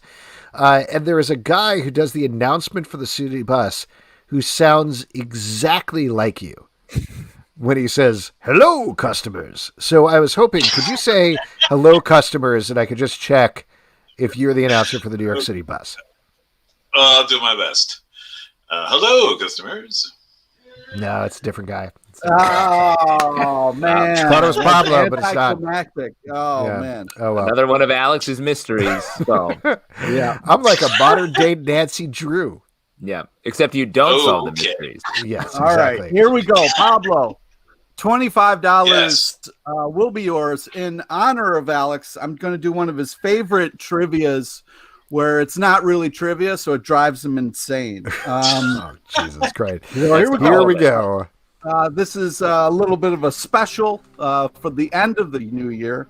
A lot of people talk about what they're thankful for. I am thankful for my co-hosts. So today's trivia is on them. Oh, no. Ooh. Yeah. So thanks, Jen, for being such great co-host. Here we go. Pete. Question number 1. What is Zalbin's worst acting performance? Is it A, Life of the Party, which he also directed, B, Gummy Bears the movie, or is it C, Disgusting Foods with Alex Zalbin? Oh, boy. Any of these will be acceptable. Jesus Christ. Deep cuts. Oh, God, I'm worried for myself. Am I allowed to weigh in here? Sure, if you would like. Sure. If you want to defend any of these acting performances. Yeah, probably Life of the Party is the one that I threw out there. I feel like I didn't do a very good job. I just was in a cameo. Gummy Bears the movie. Great Elephant Larry sketch, right? It was. Yeah, we were doing a college film. It was fun. Yeah. That was a fun one. Zalbin was awful in it. If you go back and watch What? Cool. Which one are you going to go with there, Pablo? That would be B. Correct. Nice job. Pete, can I ask a question? Did you write this trivia before or after we had our argument about the top 10 list? It's funny because it was Oh, before. wow. Oh, it was before? Okay. Yeah. Here we go. Question number 2. Justin claims to be a classically trained actor, but... Okay, so is it A, he was raised on well water, so you can't trust his teeth? B, unrelated. B, he made a weird hand job joke on Dating My TV? Or is it C? I directed that as well. Pip is actually a better actor than him because, as we all know, Pip don't sleep. Jesus, what is this? Series of grievances. Thank you, Uda Hagen, for your trivia. Why are you going after all like actors? Yeah, I'm going to have to go with B again. B, correct. B, yeah, nice. The weird hand job joke was weird. Pulled me right out of the episode. I was very much enjoying it. All right, here we go. Last one. What is the worst thing I have seen one of them do? Is it A, push Boothman in front of oncoming traffic so he could save his own life. That's true. That is true. I did that. Be on the phone. During Wait, hold the on. movie. Just to defend myself, I was trying to save my own life. Yeah, exactly. Yeah. Boothman, the Boothman replaceable, as we've seen. Many Boothman. Awful. James was. We don't even have one right now. Very nice. Exactly. Yeah. Or was it B? Be on the phone while in the movie theater, supposedly watching a movie, or C? Constantly. Thank you for proving my point with C. Constantly interrupting me to do a shitty bit. So, which of those would you pick? It's the worst thing. I've seen one of them actually do. I'm gonna have to go with A in this one. Hey, nice job, Pablo. Great nice choice. job. I've never actually seen myself interrupt you, so I got to think that's fun. $25 will be yours in the form of a gift card to Midtown Comics Online. And Pablo, I don't want to alarm you, but you have a ghost. You have a ghost behind you. Happening to your door, Pablo? It is terrifying. I think my dog in the room, so. Could you get your dog really quickly to say hello, customers? Just I want to hear something. Hello. Where's? Oh yeah. Oh wow, that is good. Pablo, congratulations! Beyond all odds, you somehow won a $25 gift card to Midtown Comics. Shoot us an email at comicbookclublive@gmail.com, and we will get that right off to you. Have a happy New Year! Good seeing you. Happy New Year, Pablo. Good seeing you, Pablo. All right. Pete doesn't make resolutions; he makes grievances known to the public. Yeah. Hey, happy Festivus, man.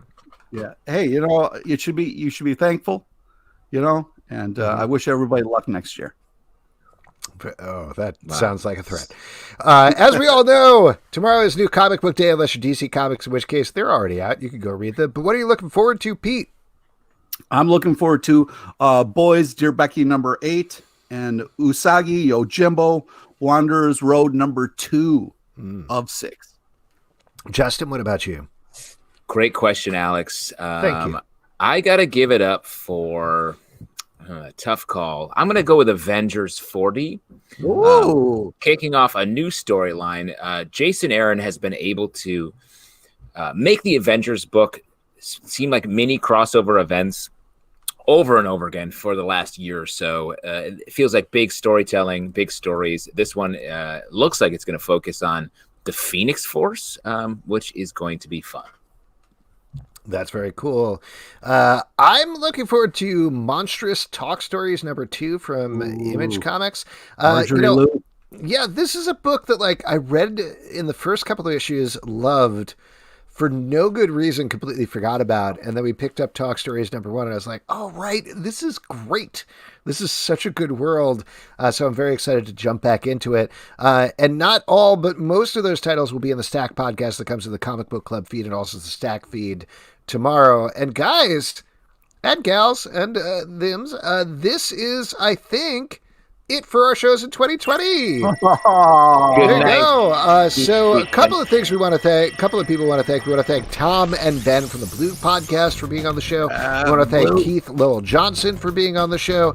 Also, we want to thank all of you, even though Pete hates you. Thank you so much for joining and watching the show over the course of the air. We appreciate it. We are going to have a absolutely packed 2021, which I'm very excited about. We have some great guests for you already set up for January and February. And we're kicking it off with Neil Clyde, John Berlia, and Frank Reynoso are going to be talking about Dark Horse's Savor, the new graphic novel, right when we come back in the new year. Also, as mentioned, Chilling Podcast of Sabrina is going to be rolling out daily starting January 31st, recapping every episode of that. Umbrella Academy, our Umbrella Academy podcast will be coming back at some point. Also, Riverdale After Dark, a Riverdale podcast coming back very soon. And American Godcast, our American Gods podcast coming back January 10th. Patreon.com/Comic Book Club. Support the show. iTunes, Android, Spotify, Stitcher, and the app of your choice to subscribe and listen at Comic Book Live on Twitter, comicbookclublive.com. For this podcast and more, Pete will talk after the podcast about the schedule. Good night!